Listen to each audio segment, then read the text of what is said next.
সময় হলো। সকালে উঠে দাঁত ব্রাশ, চোখে পানি। এই তো বিড়াল মামার সকাল শুরু। সাইকেল চড়ে এবার চলল বাজারে। সবজি আনতে হবে তো। এই গাজরটা টাটকা?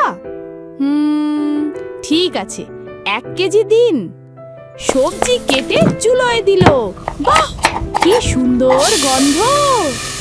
এবার সবাই মিলে খাবার সময়। মা বাবা যেমন করেন, বিড়াল মামাও ঠিক তাই করেন। পেট পুড়ে খেয়ে হই হই করে এবার বেড়াতে চলল বিড়াল পরিবার।